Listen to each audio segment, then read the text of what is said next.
Hey everyone! I got this amazing message from one of you that really stuck with me.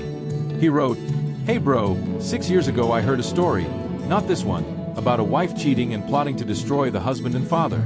So he took his daughter and son on a sailboat for years with an old guy who captained the boat. Very cool and sad happy story. It was amazing. Could you find it and play it? I think it was a 2-hour story. It would mean a lot. Cheers." I really appreciate the support and the donation. So for you, and for anyone who's ever wondered about that tale, here it is. I hope this is the one you remember. Let's get into it. Shell's secret affair with neighbor Tom sparks a storm under the surface of her supposed perfect life. She shifts her work schedule to sneak away for long days with Tom, and her husband grows suspicious. When Shelley announces a sudden week-long trip to the Virgin Islands, his doubts erupt. He tracks her to a luxury yacht where the truth is out in the open. The confrontation at the marina is charged as Shell's story starts to fall apart. Her husband, now burning with fury, begins a cold, methodical response. Everything's set for a showdown that will rip their lives apart. I sank back into my chair and checked my phone. It was just after 9 p.m. and I was exhausted. The twins were asleep. I picked them up from school at 4 o'clock that afternoon, which meant I left work nearly 90 minutes early. As soon as they were buckled, we drove home. I made dinner in a hurry, played with them for an hour, then spent another hour getting them settled for bed. By the time I finally stood up and walked to the bedroom, I was worn out. I tossed my clothes aside, collapsed onto the bed in my boxers, and passed out fast. The alarm screamed at 6 a.m. and I could barely move. I rolled over and groaned, then headed straight into a hot shower to wake up. To save time, I shaved in the shower, got dressed quickly, and turned to getting the twins ready. They were both in first grade at the neighborhood elementary. After slipping each of them a slice of cherry pie and a juice box, I finished my coffee from the Keurig. That little jolt helped. Luckily, the school runs a morning program for parents on early shifts, so I dropped them off and a teacher waved them inside for a snack before class. I didn't linger. I wanted to reach the office early to make up hours. I work as a financial analyst and I do it well. I earn solid money and I look after my family. I believed my marriage was solid and that my wife loved me. But everything shifted 4 days ago when she sat beside me while I relaxed by the backyard pool with a cold beer. She sat down, set her glass of white wine down, and began talking. "Sweetie, we have such a good life and marriage. I love you so much. I don't want anything to come between us.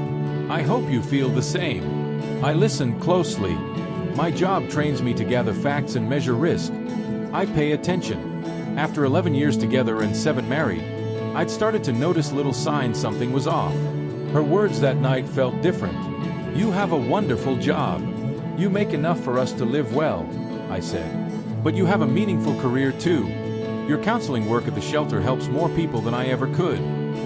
She smiled, pleased, but a hollow ache opened inside me. Tension hung in the air like bad weather. I watched her face and saw she was waiting for me. There was no obvious shame or deceit in her eyes. "So you want to talk to someone for help?" I offered. She answered in a way that changed everything. "You know Tom and Ruth?" I nodded. Tom and Ruth live a few houses down. I didn't know them well. Tom is in real estate. Ruth runs a women's clothing shop. They didn't have kids as far as I knew. They own a sailboat in the Virgin Islands. I'd seen photos, and they'd invited Shell to spend a week sailing in the Caribbean. She said she'd never done anything like it and thought it might help her figure out what she felt she was missing. I knocked back my beer and tossed the bottle into the trash beside my chair. "When do you leave?" I asked. "Sunday. We come back late the following Sunday." I told her I couldn't take a whole week off on 2 days' notice and arranging childcare for the twins would be impossible. She looked down, then met my eyes with a serious look. "You're not in the plan. You were supposed to take care of the kids." I stared like she'd become someone else. "Let me be clear. You're leaving for a week on a sailboat with people I barely know, leaving me with the kids and work, and you only tell me 2 days before? It sounds like you already made the decision without asking me. That's not how this works." I pointed at the table. "Call Tom or Ruth, thank them, and say no." She didn't flinch. Her face hardened. "I'm sorry, but this is important for me. I know it'll be hard for you with the kids, but you're strong. You can handle it. It's just a week. My patience thinned and I struggled to stay composed. I clenched my teeth and tried to answer without being cruel.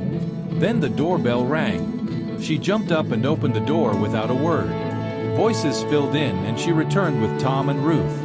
I stared, stunned. Ruth and Tom smiled wide. My wife looked at me like they shared a secret. My mind whirled and the parts of me trained to assess danger clicked on. Tom paused as if waiting for me to speak. I kept a calm face, ready to hide how rattled I was. After an awkward beat, my wife sat everyone down. I sat between Tom on my left and Ruth on my right, Shell across the table. I said nothing. I learned long ago the first to speak in a setup like this usually weakens their hand. Tom finally broke the silence. We're so glad Shell is coming to the Caribbean with us. I watched my wife, waiting for her reply. She looked down. Ruth jumped in. She'll have a great time. It's so peaceful on the boat. She'll come back refreshed. My wife kept staring at the table. I decided to speak plainly. I don't need a new partner. I'm happy with the one I have. The three of them looked surprised. Clearly that wasn't the reaction they'd planned. Tom stammered. Shelley said you'd be fine with her taking this trip. Shell was wrong. I wasn't okay with her disappearing to the Caribbean at the last minute with people we hardly know, leaving the kids behind. Tom glanced nervously at Ruth. She tried to save the moment by talking fast. We hardly know each other. Shell and I meet for coffee sometimes. I turned to Shell. I thought you worked at the shelter every day? Her voice was soft. A few weeks ago I cut back my hours. Now I work 3 afternoons a week. Things began to slot into place. Another choice made without me. Anything else you want to share? I asked. She shook her head, avoiding the subject. Ruth jumped in too, enthusiastic. Shell and I have become close. We share interests. We'll spend time sunbathing, swimming, shopping in the islands. I looked at Tom. And you? I'll take care of the boat and make sure we enjoy ourselves, he said. I asked where he worked. I'm an independent real estate developer. I work from home. It all started to line up. Let me be blunt and you three tell me if I'm seeing this right. Brief smiles flickered across their faces and died. Shelley, over the last 3 weeks you've changed your hours to spend afternoons with Ruth and Tom. Have you been to their house or have they been here? Shell half admitted. I honestly didn't think you'd mind. My income isn't a big deal. It's not about money. I just feel like something's missing. Their faces showed worry and confusion. Things weren't going as planned. Because of this new friendship, you've been invited to the Caribbean for a week and they'll cover the boat and stay. You said you'd pay your flight. I let that hang. And you three plan to spend the vacation swimming, sunbathing, shopping and having fun. Shock played across all their faces. Tom was first to recover. No, nothing like that. But no specifics followed. I continued. My wife changed her work hours. I suspect she did it to spend more time at your place. You work from home, so it's easy. Over the past month, she dresses differently in the mornings and now says she's going away. Do you see why I'm suspicious? The looks they exchanged said, enough. I could gamble and play poker with them. I'd probably win. Tom tried to salvage the story. Bill, you're totally wrong. There's nothing going on. Shelley told Ruth she felt lost and needed something. We thought a trip might help her feel better. Respectfully, I cut him off. Tom, that sounds like you're planning to take Shell somewhere under the guise of helping her. I shifted tone. Shelley, I don't want you to go on this trip. Whether you defy me is your choice. But remember, every choice has consequences. I pushed back my chair and stood. Since you invited them here without me, I don't see a reason to stay. She can have friends over any time. I'm tired. I'm going to bed. I left without saying goodnight. Upstairs I changed, turned out the light, and crawled into bed with my back to hers. I slept quickly. I had no idea how long Tom and Ruth stayed to talk. I didn't wake when she came to bed. Saturday I dressed for work, made coffee, and mowed the lawn. Saturdays are for chores. If weather's nice, I spend afternoon at the pool with the twins. Shell avoided me around the house. I saw her on the phone a few times, glancing through the patio doors. I assumed she spoke with Ruth or Tom but didn't pry. Sunday mornings are usually quiet. Kids on videos while I sip coffee on the pool deck. Shell normally joins me, but not that day. Around 10 a.m. I went for more coffee and saw Shell packing by the front door next to luggage. She came downstairs in capris and a sleeveless top. "So you're actually going on this cruise?" I asked. "Yes, just a week. It'll be good for both of us." "Shell, this will cause more sadness than you think," I said. She looked incredulous. "How is it sad? I'm not trying to hurt anyone. I'm doing this for us." I shook my head and returned to the pool deck. Not long after, the twins ran inside crying, clinging to their mother's legs. "Don't go, Mommy. Please stay. Who will drive us to school? Who will make dinner?" Shell looked at me as if I should fix it. I sipped my coffee and let her handle the mess she made. She knelt, soothed them. "It's okay, little ones. Mommy needs time alone.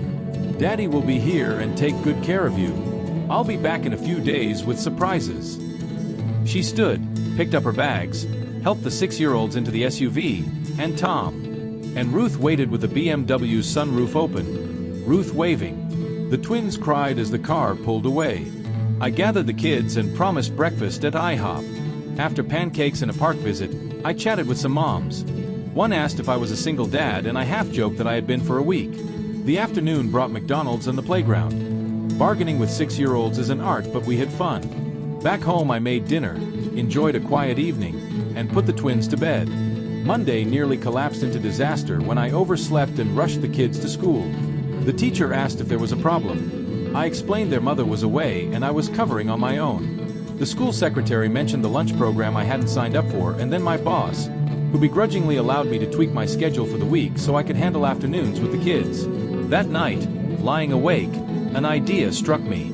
I mulled it over for hours and made a firm decision. Once chosen, I slept. The next morning the kids managed to get dressed. I dropped them at school, chatted with the secretary, and went to my boss. He looked at me suspiciously and asked, "Did you win the lottery, or is something up?" "Neither," I told him. "I have a request." He raised an eyebrow. "I'm listening." I told him I had almost 3 months of vacation banked and I wanted 10 days off starting tomorrow. He was surprised, but I had the time and he handled the paperwork. "Mind telling me what you'll be doing?" he asked. "Am I taking the kids on a trip?" "Meeting my wife." I shrugged. "Not sure yet. We'll see." By the time I fetched the kids, the plan was ready. We shopped at Walmart, the back seat filled with bags. We ate pizza on the living room floor and watched Frozen on the Disney Channel. I told them they wouldn't be in school for at least 5 days and surprised them with news we'd fly out the next day and stay at a beach hotel. They squealed. I packed until almost 1 a.m. and set bags by the door. An Uber arrived at 9 a.m. We loaded the minivan and headed to the airport. I let the school know we'd be out for 5 days. 6 hours later we landed in the Virgin Islands. A shuttle took us to a beach resort where we dumped our bags, changed into swimsuits, and hit the sand. The kids were thrilled and I enjoyed a drink while keeping them in sight. We spent 2 days discovering the resort's water park, lazy river, slides, splash pads, wave pool, and the bar staff were friendly, serving icy drinks. Things were looking up. While the kids soaked up the sun, I was on the phone arranging the next leg of our trip. I didn't want to waste the opportunity, and our next adventure would be by boat. I told the kids we'd leave the resort the next morning for a marina trip. They loved the idea. At the docks, I spotted the man I had been hoping to meet. Jeff Turner looked between 55 and 75 with long gray hair tied back, a gray beard, bright green eyes that seemed to twinkle, and a little belly over his swim trunks. He favored colorful Hawaiian shirts and often went barefoot unless the deck was hot. "You must be Bill. I'm Captain Jeff. And who are these two little mates?" I introduced the twins. They stared at him wide-eyed. "Come aboard and get your things. Then I'll go over the rules." Jeff led us to a 65-foot sailboat already getting ready to cast off. He helped the twins climb aboard and took our bags. It took a few minutes to settle. Each twin had a small cabin with 2 beds, a desk, and a porthole. I had a slightly larger cabin with a double and a bathtub. Captain Jeff chatted about storage and the daily routine. The kids listened closely and I hoped they'd cooperate. Once ready, we gathered in the main area and he laid out the boat rules. No talking behind anyone's back, no arguing, everyone helps. Do what you're asked, and ask if you don't understand. We were here to have fun, but also to learn. Mornings would start with deck chores and then we'd snorkel, swim, fish, or go ashore if the place looked good. Sometimes we'd stay overnight. As the sun slid toward the horizon, we lifted anchor and headed out. Sometimes we arrived before dawn, other times later. Jeff wanted everyone to learn sailing. Dad will help keep watch, he said. The other two will get lessons. By the time we return, they'll be junior captains. I liked this captain. Some owners wouldn't take 2 6-year-olds on board. Jeff was eager. Let's get the boat out of the marina and into the sea. Your dad isn't paying me to just sit here. We're going sailing. Cheers and laughter rose. Jeff steered us out of the harbor, using the motor to clear the marina, then began calling commands. Bill, see the blue line at the base of the mast? Unhook it and bring it to the winch. Make 3 turns. When I say, hold the fishing line and crank the winch, I moved to the mast, grabbed the line, and when he called, raise the mainsail now, I pulled the winch. The sail climbed, a snap sounded, the wind filled it, and the boat leapt ahead. When the winch stopped, Jeff said, untie that line and wrap it carefully at the mast's base. Inside, Annabelle stood on a cooler, hands on the wheel, eyes wide. Daddy, I'm driving. We sailed almost 3 hours. Jeff left me at the helm, though an autopilot system kept course easy. Later he served a tray of cold snacks, cheese, fruit, bread, and we anchored in a calm cove near a small island with a lovely beach and crystal water where I could almost touch the bottom and even spotted a lobster among the rocks. We'll stay here tonight. Tomorrow we'll swim, snorkel, and explore, Jeff said. After some chores, he planned spaghetti with meat sauce for dinner. Simple and kid-friendly. We finished basic chores, then Jeff got the twins involved in cooking. I sat and watched, impressed. He handled the kids naturally, promised Ethan Popeye cartoons to help him eat salad, and told stories about his past. A firefighter in Texas who lost half his life in a divorce, cashed a pension, moved to the islands, fixed up an abandoned boat, and rebuilt a small fleet and a life. He listened to my story and asked the question I dreaded. Are you going to get a divorce when you go back? I wasn't sure. The law, the split of assets, custody. It scared me. Jeff admitted he'd lost custody years ago and that being around kids helped him with the emptiness. He then asked where my wife was during this trip. Somewhere in the Virgin Islands. She left with friends 2 days before her flight. I didn't know where, I said. Jeff tapped his tablet and, after a moment, smiled. Tom and Ruth Downey run a 46-foot catamaran called Easy Play. It has a tracking device that shows its position via satellite. Right now it shows Easy Play about 100 meters south near a group of small islands. That got my attention. That night I slept until sunlight through the porthole woke me and something felt off. Jeff was at the navigation station with coffee and a weather map. He explained he checked positions overnight and thought their fun group was heading to a family island. A place with beaches, a water park, pools, bars, restaurants, and a separate adults-only island. For a fee, you can buy a day pass and get there by private boat or shuttle. Jeff suggested buying a family day pass so we could visit the main island and maybe catch a glimpse of them. Your kids can be entertained there all day while you have some quiet time, he said. I hesitated. Did I want to see them? Why would I? Jeff smiled and pointed out we'd spent money for the trip and might as well get something for ourselves. It could be worth it, he said. I watched my daughter and then my son sling their bags into the truck bed, and something I'd been missing for months returned, a lightness. You know what, sweetheart? I'm more than okay. I'm free. 3 months later, I was in the kitchen of a rental across town, making breakfast for the kids, and felt more at peace than I had in years. The divorce papers were filed. The fraud inquiry was in motion, and the children were thriving in a home without constant manipulation or deceit. Mia came downstairs already dressed for school, looking brighter than I'd seen her in months. Morning, Dad. Smells good. Just scrambled eggs, I said, this time cooked with care instead of bitterness. Owen grabbed his backpack from the counter. Any word from Mom? He asked. She called yesterday, I told them. Wanted to know if we'd testify for Vernon at his hearing. The kids exchanged a look and shook their heads. They'd made their choice and were standing by it. Business was booming. Turns out when you're not wasting energy worrying your spouse will undercut everything you built, you can actually focus on growth. I'd won 3 major contracts since the divorce proceedings began, and for the first time in years I felt genuinely optimistic about the future. A text from my lawyer buzzed. The prenup had held up exactly as I expected. Bethany would receive precisely what she had agreed to. Nothing more. Her attempt at independence had cost her everything she tried to gain through deceit. "Dad," Mia said as we headed to the truck, "do you ever miss it? The old life." I paused, watching those 2 remarkable kids who'd shown more loyalty and courage than many adults. "You know what I miss?" I said, starting the engine. "I miss the illusion that your mother was the person I thought I married. I don't miss living a lie." Owen nodded from the back seat.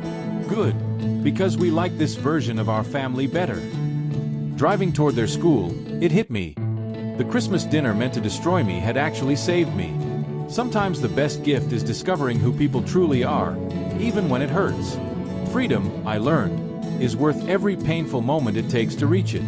A year later I stood in the kitchen of our new home, a place we bought together as a real family, not the toxic performance we'd been living. Mia helped prep for Thanksgiving, while Owen set the table with the kind of enthusiasm that comes from wanting to celebrate with the people around you. "Dad," Mia said, chopping vegetables with the same care I taught her, "Mrs. Henderson asked if we miss our old life." I paused seasoning the turkey, thinking how to answer. "What did you tell her?" I asked. "We never really had an old life," Mia replied. "We were pretending to be a happy family while Mom pretended to be a good wife." Owen looked up from arranging napkins. "I told my friends sometimes you have to lose the fake stuff to find what's real." The kids kept surprising me with their maturity and resilience. Therapy helped, but mostly they needed stability and honesty, things our house lacked for too long. My contracting business had grown beyond my expectations. Word travels fast in Denver, and integrity still matters. 3 major developments hired my company exclusively, and I was able to bring 5 more people on board. The doorbell rang. Owen ran to answer.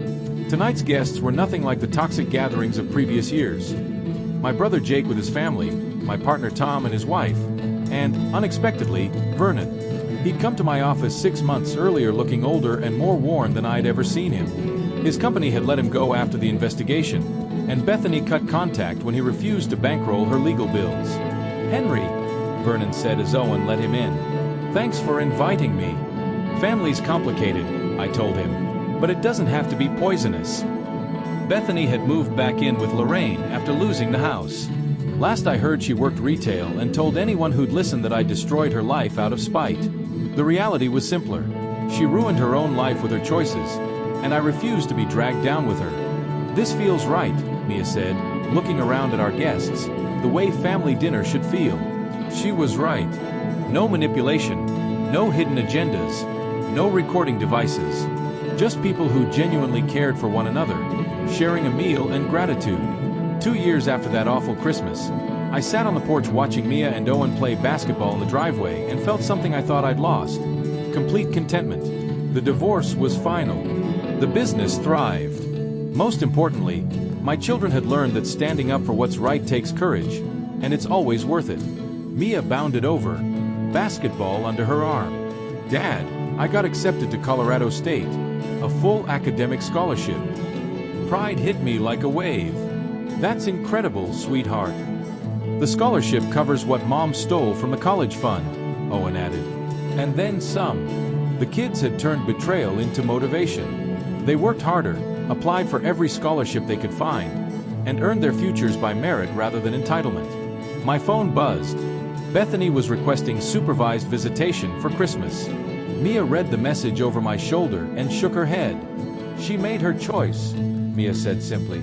"She chose money over us. She chose stealing over honesty. She chose lies instead of family. Why pretend those choices don't matter now?" Owen nodded.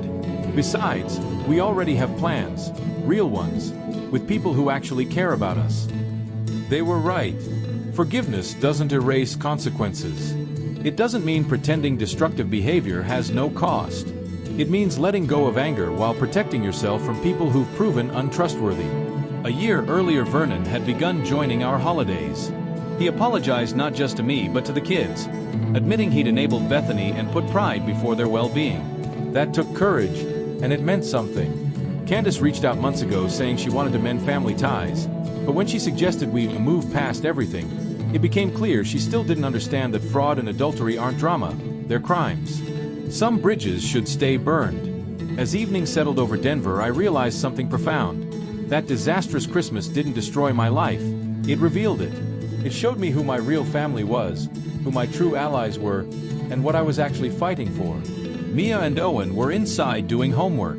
The house was peaceful, and tomorrow I'd wake up in a home built on honesty rather than pretense. That Christmas nightmare turned out to be the best thing that ever happened to us, even if it took time to see it. Sometimes the worst day of your life is really the first day of your true life beginning. And that's a gift worth holding. The boat had been famous around those parts for years. It even held the record for the fastest Atlantic crossing in its class. I paused a beat before choosing a beer. "Good call," he said, heading to the fridge and handing me a cold one. We tapped bottles and the beer tasted incredible. Maybe because of the boat, the sea, and the company. We talked for the next 3 hours and started to really learn one another. He told me he'd been a firefighter in Texas. Not long before he retired, his wife filed for divorce and walked away with half of everything, even part of his pension. He cashed out, left for the islands, and never looked back. He worked at the marina for a few years and then bought this boat after it had sat lonely at the dock for ages. The marina cut him a deal on the space fee. It took almost all of his pension to fix it up, but 8 years later he had 4 small boats and part ownership of the marina. He ran charter trips and kept everything shipshape. Listening to my story, he showed real sympathy. "Are you going to get divorced once you get back?" he asked. I wasn't sure. You know how divorce laws work. You lose a lot. She'd take half, require support, and I'd see the kids only a few times a month and on holidays. That didn't feel fair. Jeff nodded, empathetic. I kept asking him questions. Why did you agree to take kids on trips? Most captains wouldn't. He drank and sighed. My wife got custody when I moved here. She wouldn't let me bring them along. Not even on trips. I lost touch with my kids. Now they have kids of their own and I haven't met my grandkids. Being around kids like yours fills that hole. I could see the sadness in his eyes, and it scared me. What if I ended up the same way? Then he surprised me. "Where's your wife on this trip?" Oddly, I admitted she was somewhere in the Virgin Islands. She'd left with friends for a week. I decided to come with the kids just a few days earlier. She left without telling me 2 days before her flight. She told you? Jeff shook his head. Do you know the name of the boat she took? I didn't. What's the owner's name? He asked. Tom Downey. His wife's Ruth, I said. Jeff went to fetch a clipboard and tapped a dome on the hut. Satellite. We have internet everywhere here, he said, then tapped the screen and smiled wide. Tom and Ruth Downey, a 46T catamaran called Easy Play. Great boat with all the gadgets, including a tracking device. That sounds useful, I said. It lets you find the boat through satellites, handy for charters and for emergencies with the Coast Guard. He checked, then told me Easy Play was about 100 meters south near a cluster of small islands. Interesting, I replied. Yes, Jeff sighed. Interesting. I tried to move past it, but that night's sunlight at the porthole woke me. Something felt off. When I went to bed, the boat had been almost still. The only sound was gentle water against the hull. But when I rolled onto my back, I noticed we were listing slightly to starboard and could hear strong water flow beneath us. We were moving fast. I threw on shorts and a t-shirt and went to the galley. Jeff was at the NAV station, focused on a tablet. Coffee aroma filled the air. "Coffee's on," he said. I grabbed a steaming mug, moved to the clipboard, a weather map, and realized our plan had changed. "After you slept, I checked again, and it looks like the fun group had already started heading back," Jeff said. "I figured we should alter course and follow them." "Where to?" He touched the tablet, and the map showed 2 tracks, one red, one blue. I'd assumed the red was ours and blue theirs. If you extend the lines, they met at an island group owned by a cruise company. These islands were playgrounds. Beaches, sailboats, paragliding, water parks, pools, bars, restaurants. One island was adults only. You can imagine what that meant. Jeff suggested our friends were heading there. Why go? I asked. For a few hundred you can buy a day pass for the family island. You get activities the kids enjoy and parents get some quiet time. Or for more you can access other parts. He hinted that seeing the fun group might be worthwhile. After spending money for this trip, maybe I wanted to actually experience it instead of stewing. I pictured sailing the catamaran past them, giving a little wave from the rail as a small, private revenge. Clever plan, I told Jeff. How long? A couple hours, he said. We'll anchor and make it simple. I smiled for the first time in a long while. The twins were still likely asleep. Jeff told me more about the McGregor 65, its builder, and his years as a charter captain. He'd mostly sailed the Caribbean, crossed the Atlantic a few times, and dreamed of circumnavigating the world, if only he had a crew or partner. He asked about my life, and I admitted uncertainty. 2 weeks ago I planned to work until the kids left for college, then retirement with Shelley and travel. Now a divorce would blow up those plans.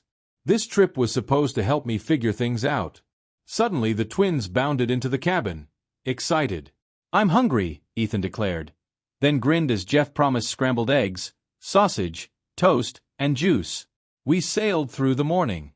I learned nautical terms and was surprised the kids loved steering and helping with sails.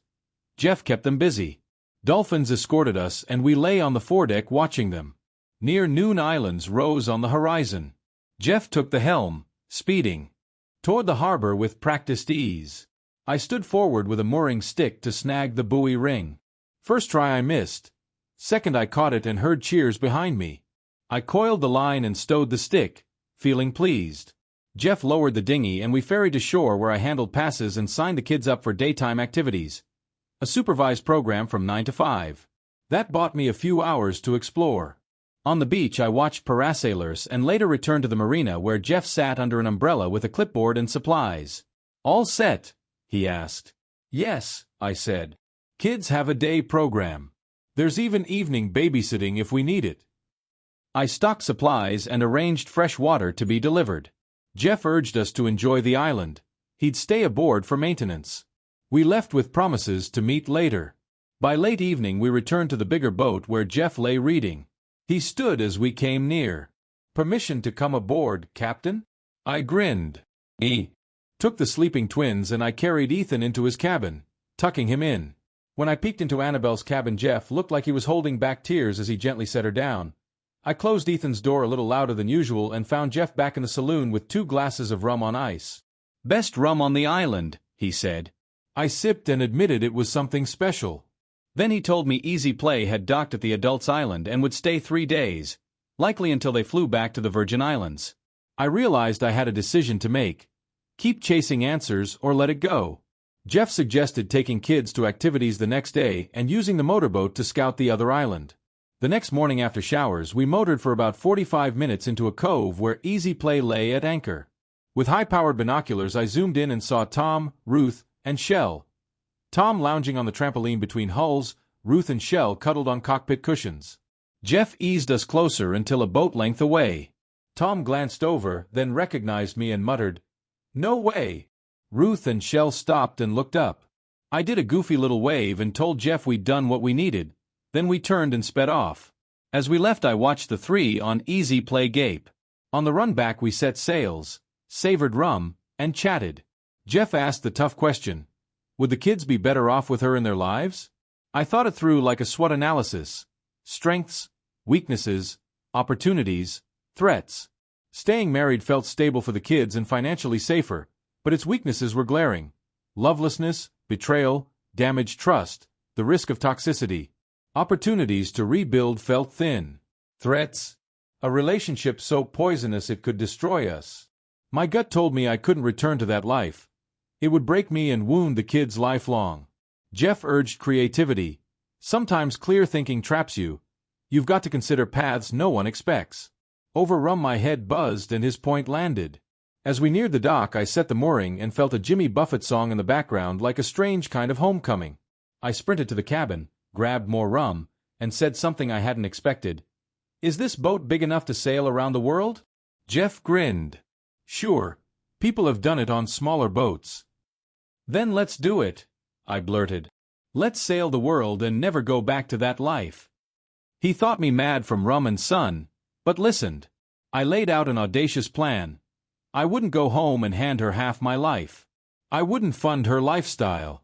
But I worried if I ran, courts would freeze assets and hit me later. I had nearly $1 million tucked away. If hidden well, it could support us for years. Jeff weighed logistics. Selling boats, renting the marina, finishing boat upgrades. He warned of legal risks if we lingered in jurisdictions, but staying on the move made detection harder. I could work remotely. Our satellite system would keep us connected. He asked, "How long to prepare?" "A week or two," I said. He asked if I could take a crew of misfits into the unknown. He finished his drink and said, "Let's go." We didn't depart immediately. The resort had solid internet. I used the time to split finances and hide funds offshore. I called my bank, split joint accounts, and removed myself from the old one. Moved funds to new accounts, sold mutual funds and funneled money into new holdings. Applied for a home equity loan to buy the house so that my visible assets remained stable. Then I opened accounts in a dozen foreign banks and built an automated chain that routed transfers through multiple jurisdictions, ending with a Swiss business account to hide the trail.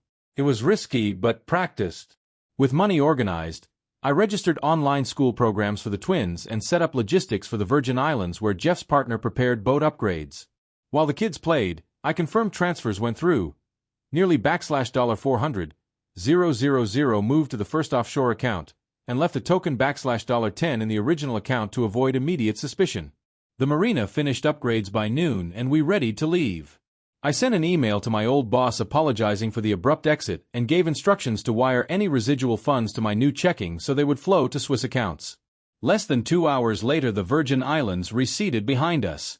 We pointed into the open ocean with no firm destination. I wanted to vanish and Jeff wanted to circumnavigate. The kids chatted about their mother only occasionally. I notified my parents with careful, untraceable messages and hired a West Coast lawyer who arranged surveillance on Shell. He later reported she struggled to cover the mortgage, sold the house, moved in with Ruth and Tom, and even sold my car, maybe forging the title. Her parents filed reports with police and the FBI, but as legal guardian I had rights to take the kids, and locating us was expensive and slow. She filed for divorce alleging abandonment and sought money transfers I'd made, but the offshore web hid them. We sailed for almost 4 years, learning seamanship and remote schooling. I finished an online master's and earned a captain's license while crossing the Southern Ocean toward Peru. Near the Panama Canal, Jeff confided late one night that he'd been diagnosed with stage 4 pancreatic cancer in Perth. He said he didn't have long. I was stunned. He asked a favor, to take him to Corpus Christi to see his daughter. I knelt, hugged him, and helped him to his bunk.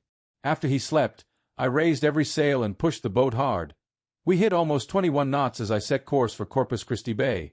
We docked with power and the next day Jeff phoned his daughter. When she stepped down the pier their reunion was raw and beautiful. She hugged him and cried. Her name was Priscilla Johansson, around 55, with a kind face and silver at the temples. The twins peeked out, curious. Annabelle asked bluntly, "Are you really Jeff's daughter?" Priscilla smiled and confirmed it, then answered Annabelle's tougher question about why she had hurt her dad. She was a child then, told lies by her mother who painted Jeff as bad. She hadn't heard from him, assumed the worst, and never understood until later. Tears flowed freely among us. It was a shared ache. After dinner of homemade Tex-Mex we all piled into Priscilla's SUV and drove to her spacious home. After showers we tucked Jeff into a comfortable bed while the kids swam in her pool. I sat outside and Priscilla poured beers, then told me her father's history. Years of infidelity, family ruptures, and the hard consequence of choices that sent him away. She revealed her own life too, a marriage to an ambitious man with oil money that collapsed, a tumble into bad decisions, then a move to Corpus Christi and a turn toward nursing after hardship. Her story mirrored the damage of family fractures. I confessed I had taken the kids away, thinking I protected them, but realized I might have harmed them by removing their mother. She urged me to repair what I could, to make the moments with Jeff count, and to help the children reconnect with their mother. The next morning, after breakfast with blueberry pancakes and strong coffee, I told the twins we'd return to the boat to let Jeff and Priscilla be together. In the car Annabelle mused that it was good Jeff and Priscilla reunited. I agreed but wished for better circumstances. Back on the boat I gathered the kids, slid them cokes, and told them the truth. "I'm sorry. I thought I was doing what was best, but I hurt you by taking you away from your mom. I was angry and tried to hurt her, but I ended up hurting you, too. I want to make it right. They listened with puzzled faces. Then Ethan said, "You did what you thought best." Annabelle added tenderness, and both forgave in their way. I promised to find their mother and reunite them if possible. 3 weeks later we flew back to our old hometown where my lawyer had found that Shell had sold the house and the SUV, moved into a small apartment, and worked at a shelter where she had risen to director over the years. We met at the shelter. Security watched us as we signed in.